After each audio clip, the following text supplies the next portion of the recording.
कमलपुर नाम के गांव में एक नाजू नाम की लड़की रहा करती थी। उसके घर में उसकी माँ राधा और उसके पिताजी किशन रहा करते थे। उसके माँ और पिताजी ने उसका बहुत अच्छी तरह से पालन पोषण किया था। उसे किसी भी वस्तु की कमी नहीं पड़ने दी थी। उसके माँ और पिताजी बहुत मेहनती थे और इसी वजह से वो भी बहुत मेहनती थी। ऐसे ही दिन बीतते गए।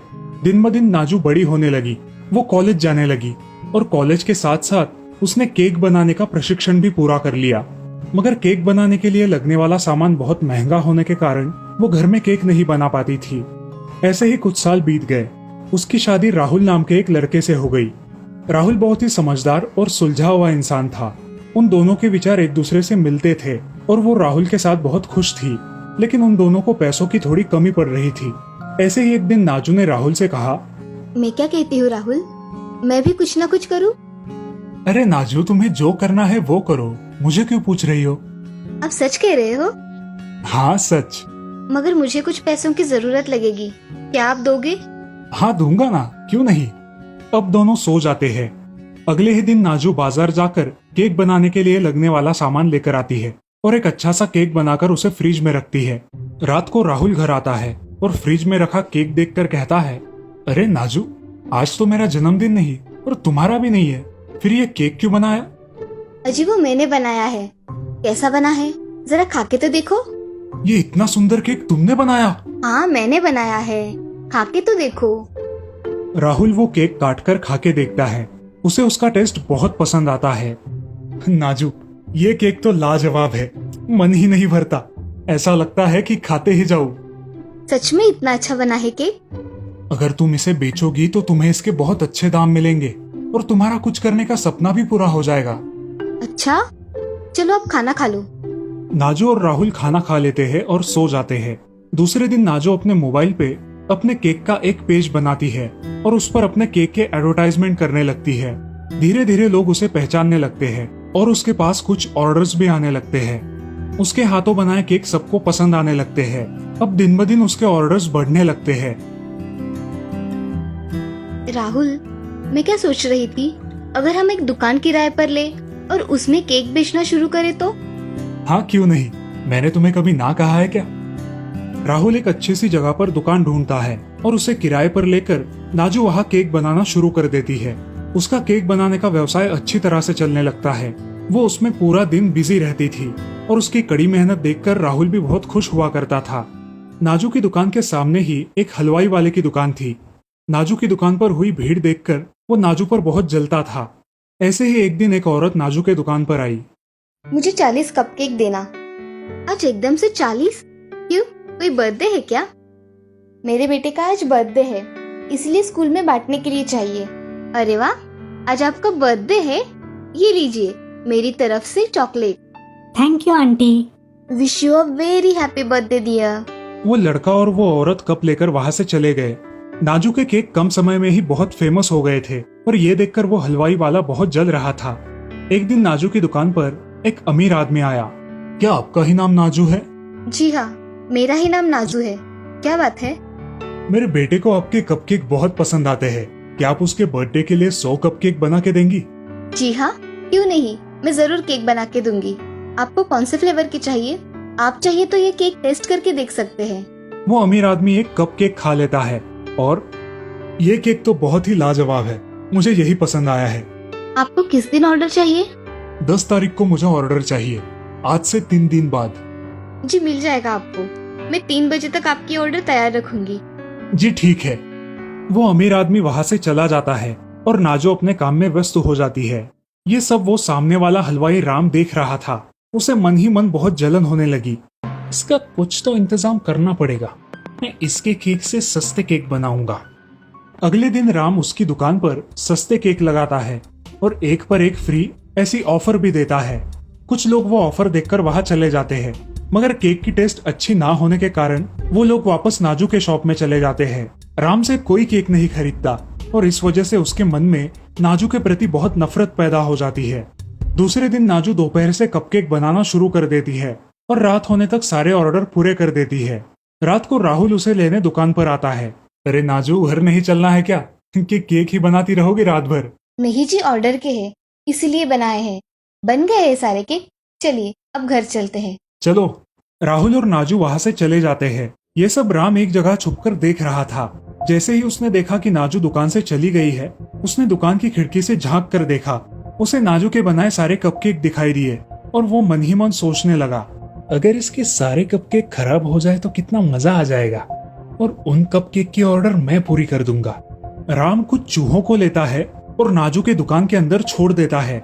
चूहे सारे केक खराब कर देते हैं। अगले दिन सुबह ही राम अपनी दुकान खोलकर केक बनाने लगता है।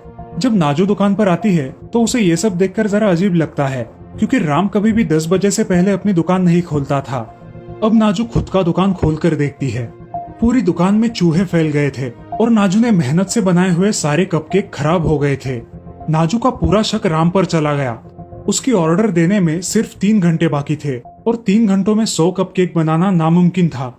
मेरी ऑर्डर उसे मिल जाए, इसीलिए ये राम सुबह सुबह दुकान खोलकर केक बना रहा है। उसके दिमाग में एक ऐसी कल्पना आती है जिसके बारे में राम सोच भी नहीं सकता था। नाजू फिर से केक बनाने लगती है। अब वो एक बहुत बड़ा कीले के आकार का केक बनाने लगती है जो बच्चों को बेहद पसंद आएगा। कुछ ही समय बाद उस अमीर आदमी के घर से कुछ लोग केक की डिलीवरी लेने आते हैं। मैं उसके लिए एक स्पेशल केक बना रही हूँ, तो ये केक मैं ही लेकर आऊंगी। अब जाइए। अब राम उन आदमियों को रुकाकर बोलता है, मेरे पास उससे भी बढ़िया केक है, आप ये ले जाइए, इसमें आपको डिस्काउंट भी मिलेगा। वो लोग थोड़ा सोच में पड़ जाते हैं और बाद में राम के बनाए हुए कपकेक खरीद कर अपने घर ले जाते हैं। लेकिन पार्टी में राम के बनाए हुए केक किसी को पसंद नहीं आते। ये देख वो अमीर आदमी गुस्सा हो जाता है। ये केक कहाँ से लेकर आए हो? क्या ये नाजू की केक है? नहीं साहब, ये आगे की हलवाई की दुकान से ऑफर मिल रही थी, इसलिए हमने खरीद लिए। क्या तुम नाजू के शॉप में नहीं गए? उसने ऑर्डर देने से मना किया क्या? वो बोली कि आज का केक स्पेशल है, इसीलिए वो मैं ही लेकर आऊंगी। तो तुम ये क्यों लेकर आए? इसका टेस्ट कितना बकवास है। छोड़ो, मैं आज का दिन खराब नहीं करना चाहता। अब वो अमीर आदमी नाजू को फोन लगाता है। आप केक कब तक लेकर आने वाली है? बस कुछ ही देर में लेकर आऊंगी, आप चिंता मत करिए, बच्चे को केक बहुत पसंद आएगा। कुछ देर के बाद नाजू अपना बनाया हुआ कीले के आकार का विशाल केक लेकर उनके घर आती है और बच्चों के सामने उसे खोलती है। बच्चों को वो केक बहुत पसंद आता है। ये केक तो बहुत ही खूबसूरत है। इस केक को बनाने के लिए और मेरे बेटे का बर्थडे स्पेशल करने के लिए बहुत धन्यवाद। जी, बच्चे को खुशी मिली, बस मैं उतने में ही खुश हूँ। ये लीजिए, हमारी ओर से आपको। धन्यवाद। वो अमीर आदमी नाजू को उसके केक के दुगने पैसे देता है।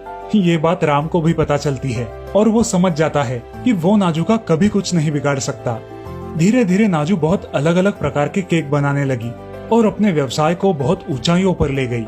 राहुल को भी अपनी होनहार बीवी पर नाज था। इस कहानी से हमें ये सीख मिलती है कि हमें दूसरों की करतूतों पर ध्यान न देते हुए अपना काम पूरी निष्ठा से करना चाहिए। शारदा नगर नाम के राज्य में एक औरत रहा करती थी जिसका नाम था सीता। उसे एक बेटी थी जिसका नाम था सितारा। सितारा छोटी थी तभी उसके पिता गुजर गए थे। इसी वजह से उसकी माँ सीता उसका पूरा ख्याल रखती थी, उसकी सारी ख्वाहिशें पूरी करती थी और इसी वजह से उसकी लड़की बहुत जिद्दी हो गई थी। उसकी माँ अगर उसे कोई काम बताए तो वो काम नहीं किया करती थी और खुद को बहुत खास समझती थी। उनके घर में एक नौकर था जिसका नाम था रघु। रघु बहुत ही ईमानदार था और बहुत सालों से उनके घर में काम कर रहा था। सितारा का स्वभाव देखकर उसे भी बहुत हैरानी होती थी। मेम साहब, आप बेबी सितारा को कुछ क्यों नहीं बोलती? अरे, उसको समझ में नहीं आता तो ठीक है, बाद में समझ आ जाएगा। हम है ना उसे संभालने के लिए। हाँ मेम साहब, वो तो है। एक दिन सीता अपने पहचान के एक लड़के से सितारा की पहचान करवा देती है। सितारा को वो लड़का बहुत पसंद आता है और वो उससे शादी करने के लिए तैयार हो जाती है। सीता अपने घर में एक हार ढूंढने लगती है जो उसे उसकी माँ ने शादी में दिया था। वो बहुत ढूंढती है मगर उसे वो नहीं मिलता। कहाँ गया मेरा नेकलेस? अरे हाँ, मिल गया। कितना ढूंढ रही थी। अब मैं मेरी बेटी को यही गिफ्ट उसकी शादी में दूंगी। ये बहुत अच्छा रहेगा मैडम। सीता उस नेकलेस को पॉलिश करवाने और उस पे नाम डलवाने के लिए सोनार के पास भेज देती है। रघु वो नेकलेस लेकर सोनार के दुकान में जाता है और उस नेकलेस पर सितारा का नाम डालकर लाता है। बेटी, इस शादी से तुम खुश हो ना? हाँ माँ, जिसे मैं प्यार करती हूँ उसी से मेरी शादी हो रही है। सितारा और राजवीर की शादी हो जाती है। सीता ने शादी का समारोह बहुत ही शानदार तरीके से अरेंज किया था। समारोह खत्म हो जाता है और उसकी माँ उसे एक नेकलेस देती है। नेकलेस देख के सितारा बहुत खुश हो जाती है। उसे वो बेहद पसंद आता है। माँ, ये तो बहुत ही अच्छा है। आपने इसे मेरे लिए बनवाया है। बेटा, ये हार मेरी शादी में मुझे मेरी माँ ने दिया था और आज मैं इस हार को तुझे दे रही हूँ। सितारा अपने माँ से विदा लेती है और पति के साथ शहर जाने के लिए निकलती है। अचानक तेज बारिश होने लगती है, जिसकी वजह से उनकी गाड़ी आगे नहीं बढ़ पाती। वो लोग एक होटल में रुक जाते हैं। उसी होटल में वो कॉफी पीने बैठते हैं।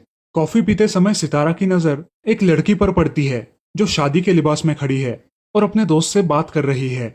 रोना बंद करो, सब कुछ ठीक हो जाएगा। क्या ठीक होगा? मैं कैसे अरेंज करूँ इतने सारे पैसे? कुछ ना कुछ तो हो ही जाएगा। अब मैं क्या करूँ? हम दोनों के पास भी उतने पैसे नहीं है। मेरी शादी हो पाएगी क्या? अरे तू ऐसा क्यों सोचती है? सब कुछ अच्छा होगा। सितारा यह सब सुन लेती है और उसके मन में एक विचार आता है। तभी वो एक वेटर को बुलाती है। जी मैडम। ये हार उस रोने वाली लड़की को दे दो। मैडम, उनसे क्या कहूँ? उन्हें कहो कि ये आपके लिए है और आप जल्दी से शादी कर लो।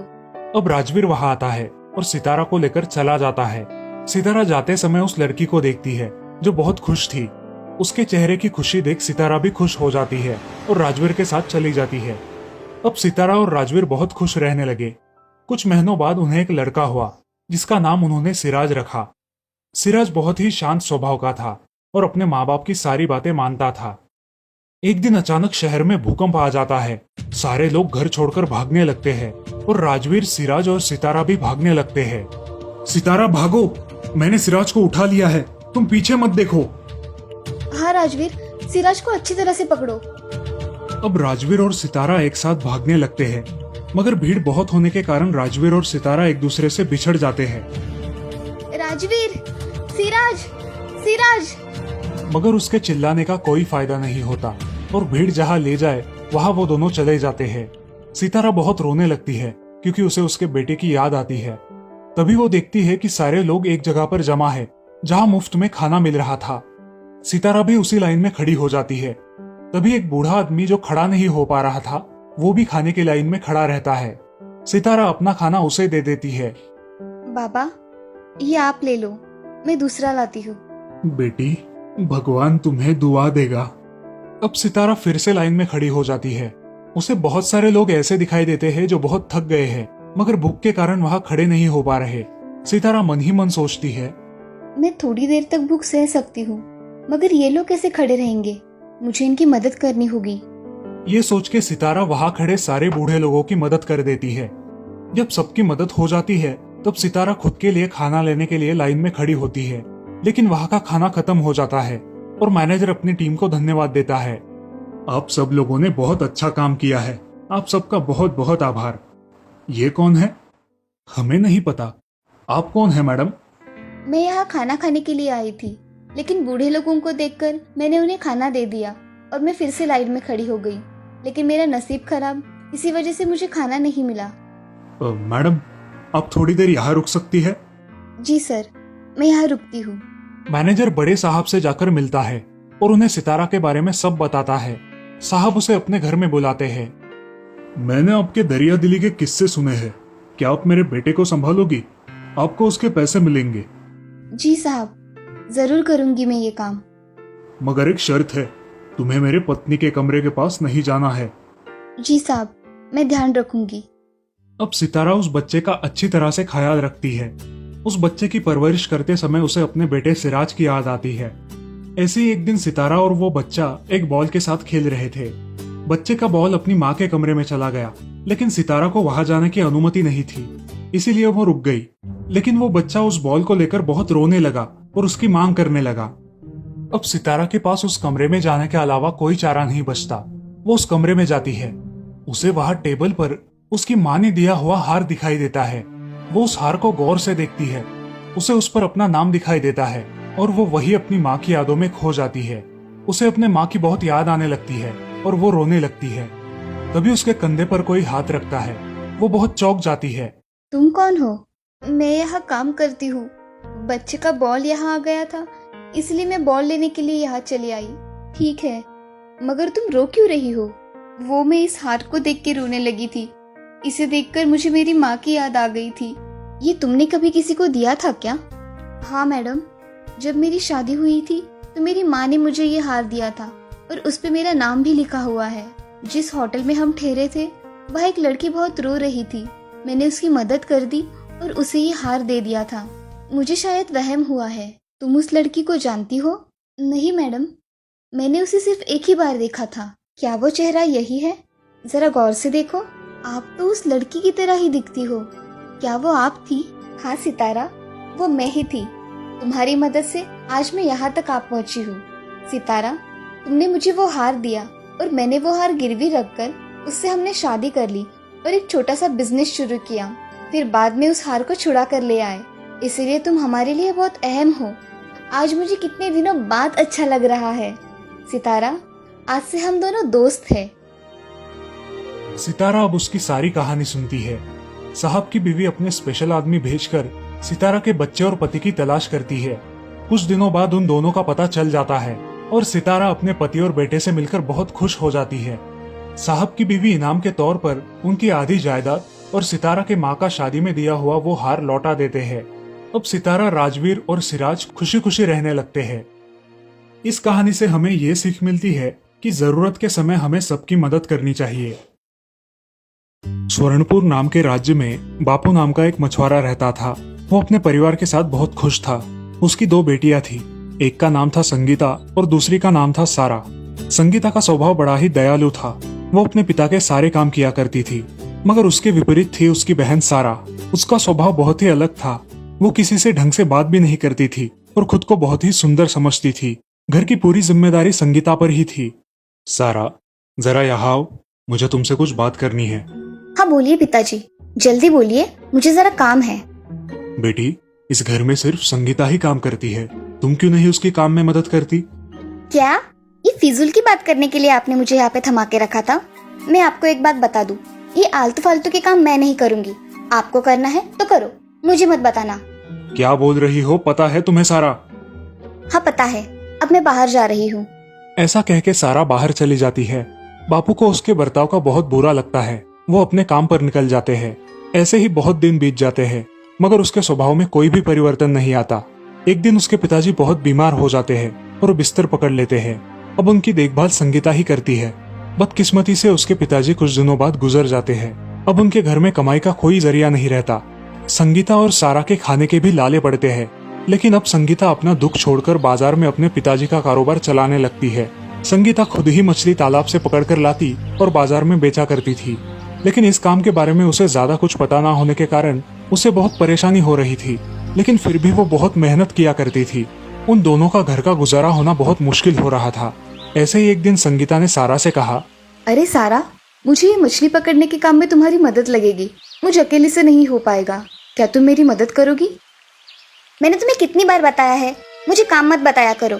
मैं तुम्हारा कोई भी काम नहीं करूंगी। तुम्हें करना है तो करो। अगर ऐसा ही रहा तो मैं क्या करूंगी? मुझे अकेले से नहीं हो पाएगा ये सब। मैं क्या करूं? ऐसा कह के संगीता बहुत उदास हो जाती है और रोने लगती है। ये सारे लोग ऐसा समझते हैं कि मेरा जन्म काम करने के लिए हुआ है, मगर मुझे तो कोई राजकुमार लेके जाएगा और तब यही लोग मेरे हाथ पांव जोड़ेंगे। ऐसा कह के सारा अपनी खूबसूरती निहारती रहती है और खुद को बहुत महान समझने लगती है। ऐसे ही एक दिन संगीता मछलियां पकड़ने के लिए तालाब पर जाती है। बारिश होने के कारण संगीता तालाब पर जाते जाते भीग जाती है और अब ठंडी के कारण मछलियां पकड़ने में सक्षम नहीं होती। जैसे तैसे वो थोड़ी बहुत मछलियां पकड़कर उन्हें गांव में जाकर बेचती है। मछलियां बेचकर वो घर चली जाती है। उसे तेज बुखार चढ़ जाता है और वो लेट जाती है। तबीयत ठीक न होने के कारण वो खाना नहीं बना पाती। तभी सारा उसके पास आती है और बोलती है, ए संगीता, आज क्या हुआ है तुम्हें? खाना क्यों नहीं बनाया तुमने? सारा, मुझे ठीक नहीं लग रहा, इसीलिए मैंने खाना नहीं बनाया। आज के दिन तुम ही खाना बना दो। तुम क्या मुझे मूर्ख समझती हो? मैं खाना वाना नहीं बनाऊंगी। घर में कुछ फल है वो खा लूंगी। तुम तुम्हारा देख लो। अरे ऐसा मत करो सारा, कुछ तो बना दो। ऐसा कह के सारा कुछ फल खा लेती है और संगीता अकेले ही भूखी सो जाती है। अगले दिन संगीता की हालत भूख के मारे बहुत खराब हो जाती है, मगर सारा उसकी तरफ ध्यान न देकर बाहर चली जाती है। अब संगीता लड़खड़ाते हुए उठती है और मटके में से पानी पीती है और उसी हालत में मछली पकड़ने तालाब पर जाती है। वहां जाकर अपने पिताजी की याद में वो रोने लगती है। तभी उसे किसी की आवाज सुनाई देती है, संगीता, संगीता, मैं हूँ। कौन कौन है? संगीता, मैं हूँ तालाब। तुमने मुझे देखा नहीं, मगर मैं तुम्हें हर रोज देखता हूँ। क्या हुआ है, आज इतना रो रही हो? क्या तुम बोल सकते हो? हाँ, मैं बोल सकता हूँ। मैं एक जादुई तालाब हूँ। क्या करूँ तालाब, ये गरीबी और मेरे बहन के स्वभाव के कारण मैं ऊब गई हूँ। संगीता अपनी सारी कहानी तालाब को सुनाती है। अब तालाब भी उसकी कहानी सुनकर सुन्न हो जाता है। उसकी हर रोज की मेहनत भी वो देख रहा था, इसलिए उस तालाब को उसकी दया आ जाती है और वो उसकी मदद करने के बारे में सोचता है।